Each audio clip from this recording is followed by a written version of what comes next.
Chegamos agora no terceiro tópico da nossa lição da Escola Sabatina.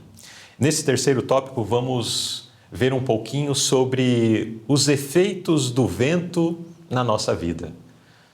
Jesus comparou o vento à ação do Espírito Santo, né? Então, vamos ver as evidências de um novo nascimento, da operação do Espírito Santo na nossa vida. Pergunta A. Como a atuação interna do Espírito Santo se revela externamente? Irmã Stephanie, é possível o Espírito Santo trabalhar no coração de alguém e isso ficar imperceptível aos olhos daqueles que convivem com essa pessoa? Impossível, ele tem as demonstrações, né? Porque quando o Espírito Santo ele atua, particularmente internamente, acabamos demonstrando isso. Com pais, a sua humildade influencia bastante. Você querer o bem para o seu próximo, isso demonstra que você está sendo usado pelo Espírito Santo. Então, automaticamente, acabamos revelando, né? Porque você muda, né? Ele molda o seu coração. Exatamente. Uma fonte purificada vai jorrar água pura. Se a fonte está contaminada, automaticamente a água que jorra dali Exatamente. vai ser uma água suja. E no momento que o Espírito Santo, então, transforma o nosso coração, isso vai se demonstrar, né? E vai se demonstrar, a irmã já mencionou externamente, né? Mas no nosso modo de falar, no que falamos, no nosso modo de agir, tudo será perceptível. Ninguém consegue esconder a transformação da sua vida. Há algum tempo atrás, alguns trimestres atrás, eu relatei para vocês uma experiência que eu li sobre dois jovens num país muçulmano, mas que começaram a ter o conhecimento acerca de Jesus. Esses dois jovens eram irmãos, mas um país muito restrito, onde se declarar cristão gera algumas reações sociais, inclusive familiares. Uma pessoa que se declara cristã, ela é expulsa de casa na melhor das hipóteses. Pode ser perseguido pelos próprios familiares e até mortos por esses ou por sua vizinhança. Então, esses dois jovens, um em algum momento começou a estudar a palavra de Deus, outro, no outro momento, noutra situação, começou a estudar também, só que eles temiam compartilhar essa experiência com algum familiar. Mas chegou um momento que ambos estavam com o coração tão transbordante pelo conhecimento acerca de Jesus e do Evangelho, que um deles tomou a iniciativa, né? Sem saber que o outro também estava conhecendo sobre Jesus. Ele convidou o irmão e disse: olha, vamos dar um passeio, vamos em tal lugar e tal, fazer uma caminhada juntos lá, num lugar separado, junto à natureza. E eles foram fazer aquele passeio, apenas os dois juntos, e quando chegaram lá, um deles abriu o coração e disse: olha, eu quero compartilhar algo que está acontecendo na minha vida. Eu comecei a conhecer sobre Jesus, e assim e tal, isso está mudando a minha vida, e eu precisava compartilhar com alguém em casa, mas eu estava muito temeroso em relação a isso. Mas chegou um momento que eu confio em você e estou compartilhando com você a minha decisão de me tornar um cristão a partir desse momento da minha vida. E o outro disse: sério que isso está acontecendo com você? Pois eu quero compartilhar com você que eu estou passando pela mesma situação e eu não sabia como compartilhar isso com alguém dentro da nossa casa, dentro do nosso lar. E ali um então revelou ao outro a decisão que tinha tomado em favor do Evangelho, em favor de Jesus Cristo. O Espírito Santo trabalha em nosso coração. Às vezes podemos até tentar esconder, mas isso acaba se tornando visível, né? Porque o jeito de ser muda, o que falamos, o jeito de falar muda. A nossa experiência é outra quando o Espírito Santo purifica essa fonte que é o nosso coração.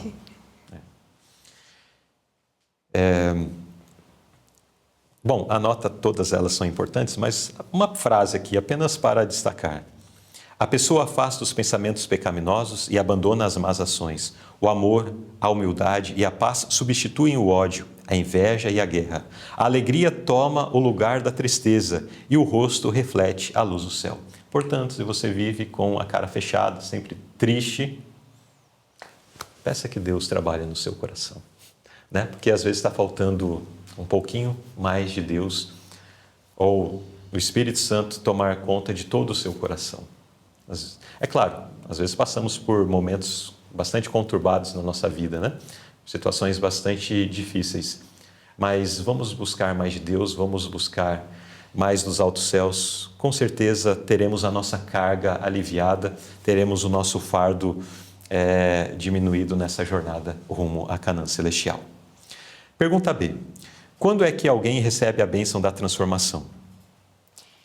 Em 1 João 1,9 diz assim: se confessarmos nosso pecado, Ele é fiel e justo para nos perdoar os pecados e nos purificar de toda injustiça. Então, quando confessamos nossos pecados, né, Deus, né, é o nosso Salvador.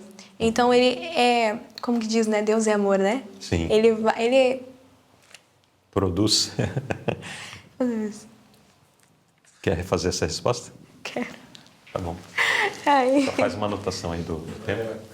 E a gente entra... Foi mal. Eu vou refazer a pergunta só para depois, na hora do corte, achar o momento que seja mais natural para fazer. Tá indo, né? Claro que tá indo, tá? Tô respirando ainda.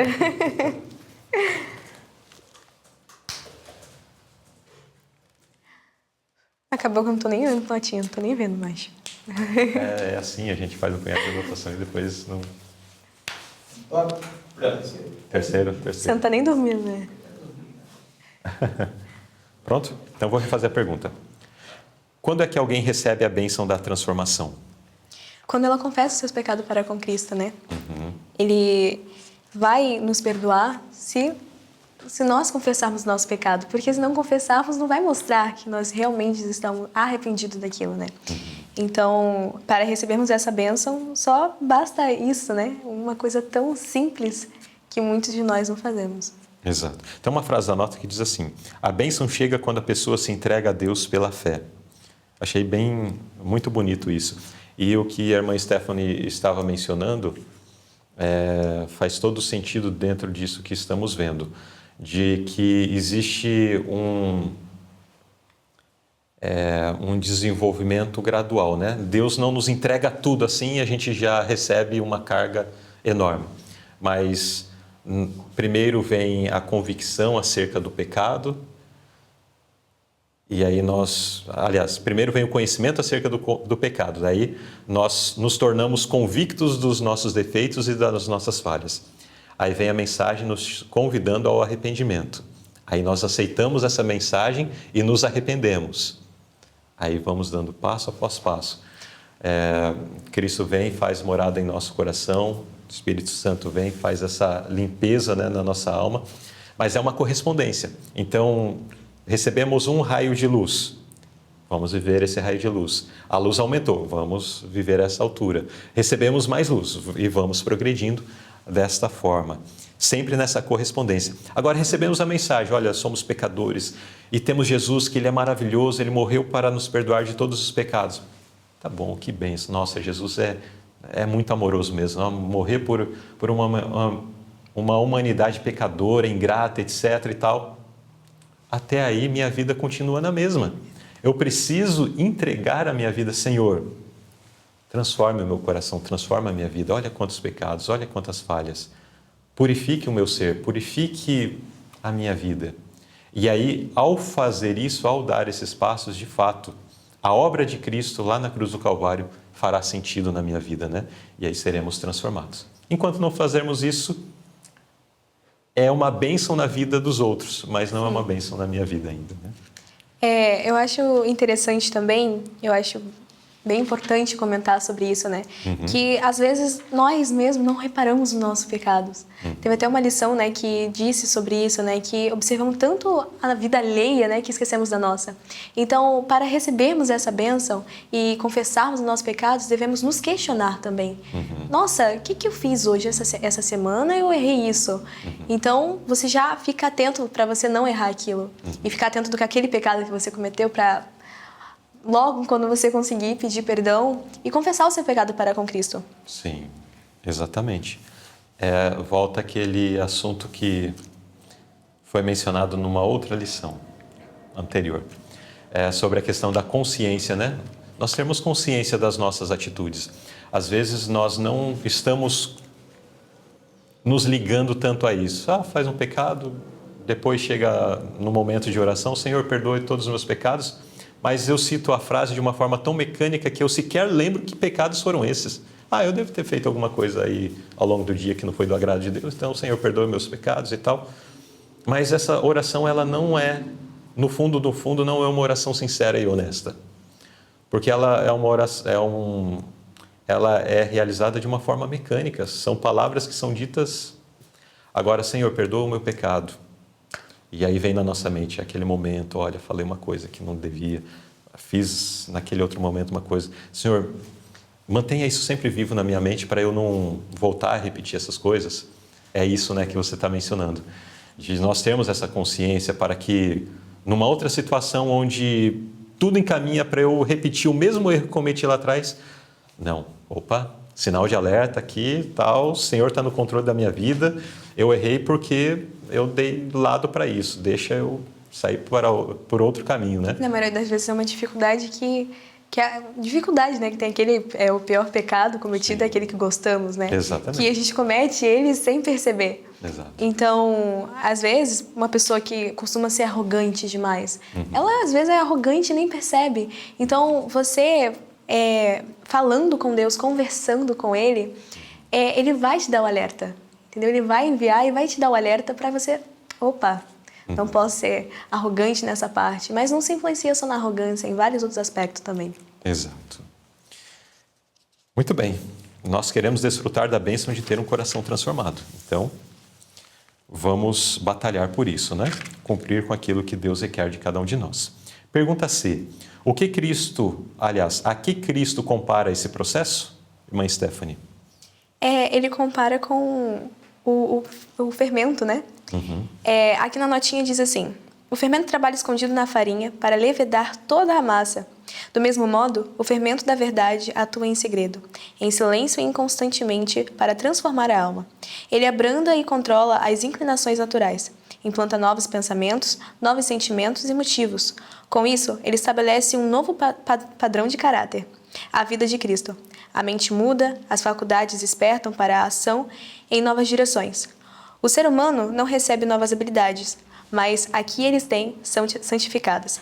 A consciência desperta. Recebemos traços de caráter que nos permite prestar serviço a Deus.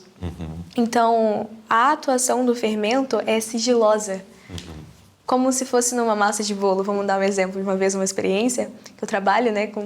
E teve uma vez que eu fui fazer um bolo e eu esqueci de colocar um pouquinho mais de fermento. Tava faltando um pouco, eu coloquei pouco fermento.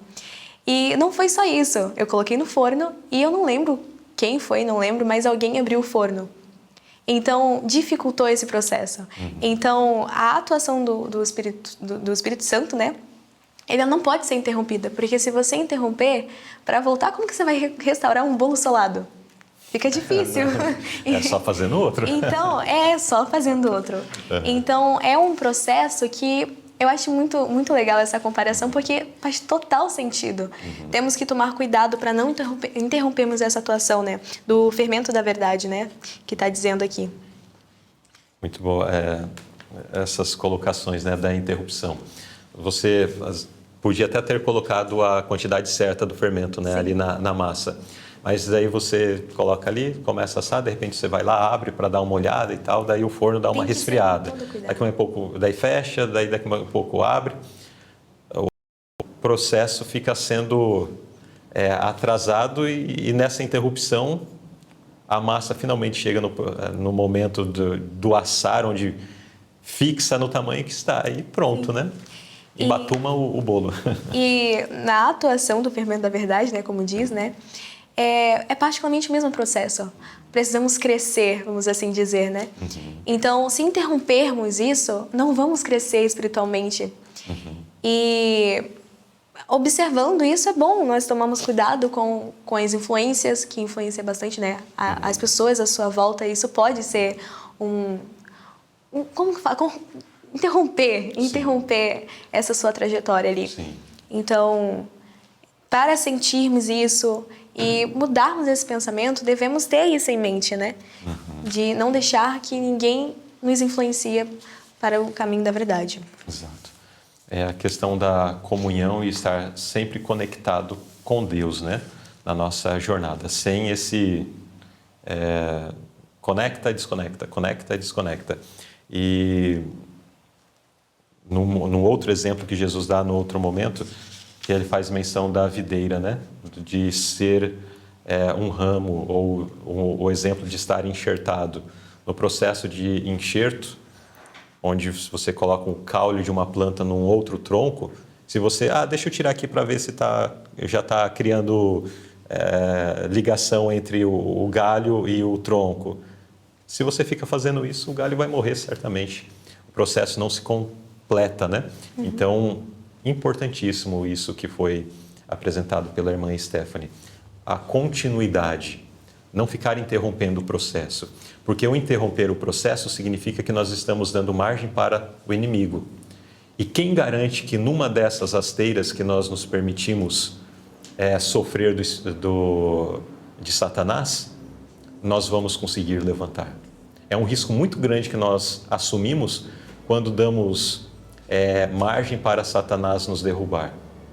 O que garante que vamos levantar depois? Então, é muito sério, mas que nós possamos permitir que o processo, uma vez iniciada, complete a boa obra que Deus quer operar em nossos corações. Amém.